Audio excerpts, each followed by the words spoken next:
Yes, YouTube. Welcome to another episode of Garden of the Mind YouTube channel, where we reduce stress, improve our fitness, and increase our financial IQ just a little bit every day. If you're new to this channel, welcome to our village. Today for Wealthy Wednesdays, we are going to be talking about compound interest. So if you're interested in compound interest, you're in the right place. So let's get into it. What is interest? Some of you may not recall, but there was an old cartoon by the name of Popeye, the Sailor Man. And there was a character on Popeye called Wimpy. And Wimpy used to say, "I will gladly pay you Tuesday for a hamburger today." If Wimpy were to buy that hamburger today for $1, financial interest would say that he would have to pay a certain portion on Tuesday. Why would somebody want to make such a deal? Most people would prefer to sell a little bit of their future so that they can get some things that they want right now. For example, if you was to borrow $100 at an 8% interest rate, at the end of the time period, let's say about a year, you would have to pay $108. That is known as straight interest. But we're not talking about straight interest today. We are talking about compound interest. What is compound interest? Compound interest is when you earn interest on interest, or when you pay interest on interest. Let's use that same example of $100. If you were using straight interest, at the end of the year you would owe $108.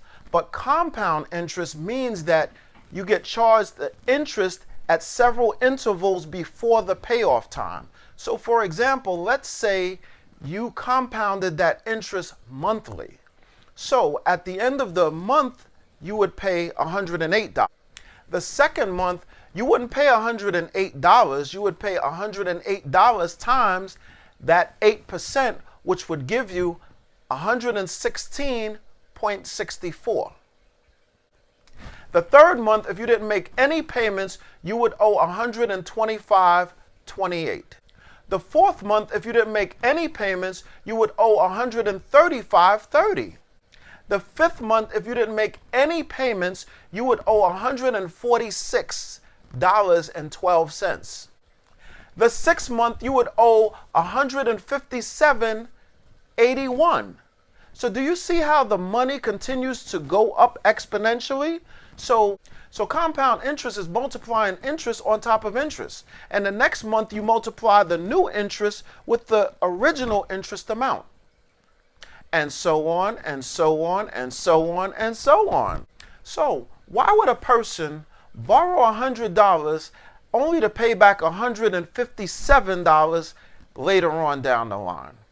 Well, I'll tell you why. Most of the times people have a need right then and there, and the way the numbers are skewed, you don't necessarily see how much you're going to pay. What you see is that your payment remains the same. So on a credit card, perhaps, you might see that you only owe $25. So you might figure, oh, $25, I could easily pay that. But if you look at how many times you've paid that $25, usually over the time that you've borrowed the money, you end up paying close to 3 times the amount that you actually borrowed.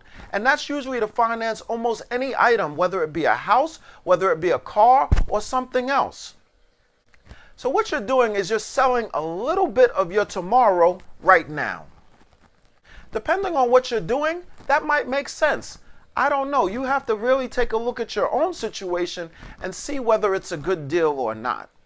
But usually that's when compound interest is working against us, because we're the ones that are paying the compound interest. So whoever is the recipient of our loan, they're the ones that's making off like a bandit. Now, I charged something for a friend of mine one time who didn't have a credit card, and they agreed to pay as if they were me, but unfortunately they didn't understand how compound interest works. So after a certain point in time, they said, well, look, I've already paid for this item. Why am I still paying you? And I had to explain to them. One time I made a charge for a friend of mine who didn't have a credit card, but they agreed that they would pay my credit. Now, I had a friend who I charged something on my credit card for them. They didn't have a credit card, but they agreed to pay as if they were me. Later on down the line, they said, well, wait a minute, I've already finished paying for this item. Why am I still paying you? And I had to explain to them, well, listen, this is what compound interest was. But unfortunately, they didn't understand any of that stuff. All they knew was that they had paid me far more than they borrowed, and they were looking at me like I was trying to take their money. And they had a feeling that something wasn't right and someone was being cheated. And I don't know if they were being cheated, but they didn't understand what compound interest is. So if you don't understand what compound interest is, you usually feel like you're getting cheated. If you look at all of the payments that you've made and you add them up, you find out that it's usually about 3 times more than what it is that you paid. Wouldn't you like to be the recipient? Wouldn't you love to be the recipient? Wouldn't you love to be the beneficiary of compound interest? Wouldn't you love to receive 3 times more than the value of what someone borrowed from you? Now, you can open a bank account and look to receive some interest from that, but they only give you about 0.75% for your money. That's not really a good investment. Now, you have money market accounts and some other financial instruments. Money market accounts may pay you about 4%. That's still not a good investment. So you're probably saying, well, Chaka, what's a good investment? Well, one of the best investments that you can make is in the stock market. So you're probably saying, Chaka, well, what's a good interest rate? Well, a good interest rate is about 8 to 10%. That's good. Look at your interest on your credit card. Is it 8%? Probably not. Is it 17%? Probably not. Is it up in the 20s or something like that? Probably. So they're making a whole lot of compound interest off of the purchases that you are making. One of the best investments is to invest in the stock market. However, you have to do your research. I would also consult your investment advisor. But usually, if you leave your money in the stock market for the long haul, you can see gains of about 8% or 10% if you leave it in most of the times for about 7 years. Well, how do you get compound interest off of the stock market? Well, what you have to do is leave your money inside the stock market, and stocks appreciate. When they appreciate, you don't take your money out of there. You use that appreciation to buy more stocks. Now, some stocks also pay dividends. You don't take those dividends. You leave them there, and you get interest off of that interest. That's how you benefit from compound interest. Time is your friend.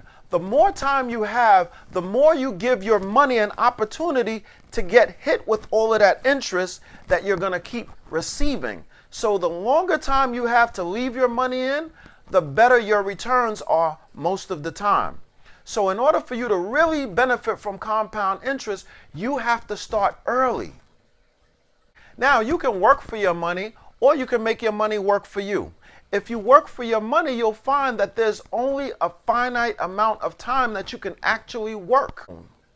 Most people can't work themselves rich. Most people who are rich, they make their money by making their money work for them. And they live off of the interest as opposed to taking out the principal. What's the point of compound interest?